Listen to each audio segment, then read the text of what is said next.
किसानों के सामने बॉर्डर पर पुलिस और आरएएफ के जवान ट्रैक्टर ट्रॉलियों को आगे ना बढ़ने देने के लिए तैयार हैं।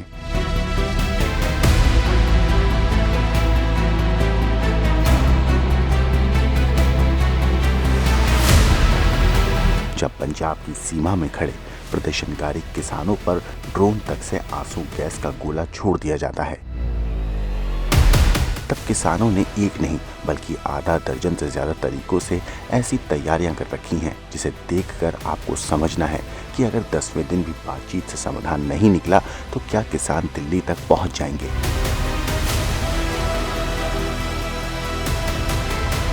जहां गैस मास्क लगाए किसान प्रेस कॉन्फ्रेंस करने आते हैं और बताते हैं कि अगले 2 दिन किसान संगठन दिल्ली की तरफ नहीं बढ़ने वाले हैं, दूसरे किसान भी खास चश्मा या गैस मास्क लगाए हुए नजर आते हैं। जहां किसान मुंह पर एक खास पेस्ट लगाकर आपको दिखते हैं, लोहे के बड़े बड़े बख्तरबंद ये किसान नजर आते हैं। एक खास रणनीति के तहत बोरियां सिलते हुए नजर आते हैं और बोरियों को किसानों के बीच बांटा जाता है। एक पाउडर भी प्रदर्शनकारी किसानों के बीच बांटा जाता है। पतंग उड़ाना भी किसानों की रणनीति का हिस्सा है। जेसीबी और पोकलेन मशीन की तैयारी तो 8वें दिन से ही किसानों ने शंभू बॉर्डर और खनौरी बॉर्डर पर दिख रही है। मगर आखिर ये सब क्यों किया गया है, एक एक करके देखते जाइए।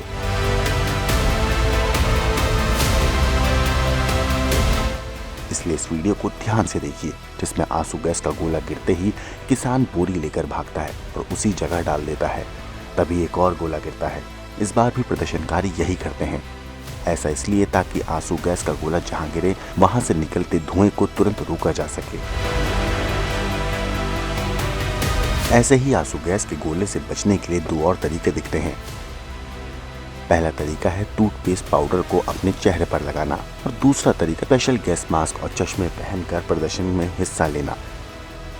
खनौरी बॉर्डर पर हमारे संवाददाता को कई किसान टूथपेस्ट पाउडर बांटते हुए दिखे तो कई किसान चेहरे पर पेस्ट लगाए हुए दिखे। खनौरी बॉर्डर पर किसानों ने दिल्ली कूच के लिए अपनी तैयारियां शुरू कर दी हैं। मैं आपको अपने आगे दिखाना चाहूंगा कि हजारों किसान अपने ट्रैक्टर ट्रॉलियों के साथ दिल्ली की तरफ खनौरी बॉर्डर से हरियाणा की तरफ कूच करने के लिए तैयार हो रहे हैं। साथ ही साथ पिछली बार से सबक लेते हुए जब देखा गया था कि हरियाणा पुलिस द्वारा किसानों को रोकने के लिए स्मोक कैनिस्टर्स का इस्तेमाल किया गया था, रबड़ पैलेट गन का इस्तेमाल किया गया था, उससे बचने के लिए अब किसानों ने अपने चेहरे पर टूथपेस्ट लगा लिया है। कई जो किसान हैं वो कपड़ा भी अपने साथ लेकर चल रहे हैं, गीला कपड़ा। खास तौर पर देखा जाता है कि जब स्मोक बम आता है किसानों की तरफ तो उससे बचने के लिए, उसके धुएं से बचने के लिए गीले कपड़े को अपनी शक्ल पर लपेट लेते हैं। उसके साथ साथ बोरियां भी तैयार रखी हैं गीली, ताकि जो स्मोक बम है, स्मोक कैनिस्टर है, उसको ध्वस्त किया जा सके। ऐसे ही जब किसान नेताओं से लेकर दूसरे आम प्रदर्शनकारी गैस मास्क में नजर आए तो हमने पूछा कि क्या ये भी गैस मास्क के गोले से बचने की रणनीति है। आंसू गैस के गोले लगातार हरियाणा पुलिस की तरफ से छोड़े गए थे, इस वजह से ये बुजुर्ग हैं। इन्होंने बाबूजी चश्मा आंसू गैस के लिए आपने लगा रखा है? बिल्कुल। हाँ, देखिए ये अपनी तरफ से भी इंतजाम है क्योंकि हरियाणा पुलिस ने भी इंतजाम कर रखा है, इसलिए किसानों ने भी इस तरह से इंतजाम कर रखा है और बड़ी संख्या में ट्रैक्टर ट्रॉली के साथ जो किसान है वो यहाँ मौजूद है। ये आप लोग क्यों पहन के घूम रहे हैं? ये आप लोगों ने क्यों पहना है? पहना ये तो है जी, किसके लिए?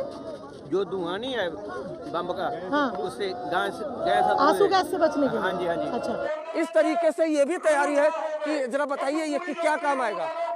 ਜਦੋਂ ਉਹਨਾਂ ਨੇ ਅਥਰੂ ਗੈਸ ਦੇ ਗੋਲੇ ਛੱਡਦੇ ਆ ਇਹ ਅੱਖਾਂ ਦੀਆਂ ਸੇਫਟੀ ਲਈ ਆ। अच्छा, ਵੀ ਅੱਖਾਂ ਜਿਹੜੀਆਂ ਸਾਡੀਆਂ ਧੂਆਂ ਨਾਲ ਲੱਗੇ ਖਰਾਬ ਨਾ ਹੋਣ। हाँ। तो देखिए ये स्थिति है, हर तरह से जो लोग हैं वो बचाव करना चाहते हैं। अब तक की जो स्थिति है उसमें किसान शंभू बॉर्डर पर पुल की एक तरफ है, पुलिस दूसरी तरफ। किसान जब खेतों के रास्ते आगे बढ़ने की कोशिश बुधवार शाम को करते हैं तब भी पुलिस उनको रोकती है। देखिए इस वक्त ये सामने की तरफ जो शंभू बॉर्डर है वहां पर आंसू गैस के गोले छोड़े जा रहे हैं। आवाज आपको आ रही होगी।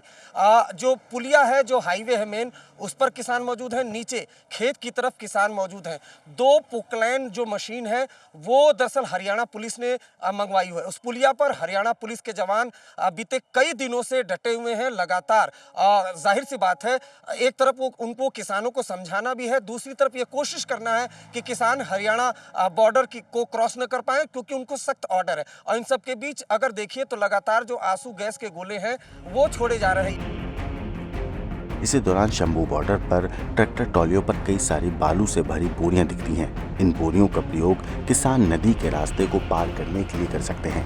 साथ ही रणनीति ये भी है कि जहां ट्रैक्टर को रोकने के लिए रास्ते खोद दिए गए हैं, वहां इन्हीं बालू की बोरियों को डालकर किसान आगे दिल्ली तक जाना चाहते हैं।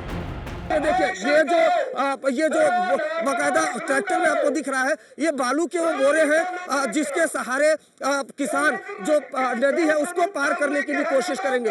सीधी तस्वीर है, यानी पूरी तरह से अगर किसानों ने पोकलैंड मशीन मंगाई, जेवीसी मशीन मंगाई, तो यहाँ पर जो हरियाणा पुलिस के जवान है उन्होंने भी तमाम वो संसाधन यहाँ पर जुटाए हुए हैं। इन सब तैयारियों के बीच फिलहाल 2 दिन का संघर्ष विराम किसान और पुलिस के जवानों के बीच होने की खबर आ चुकी है। ब्यूरो रिपोर्ट, क्राइम तक।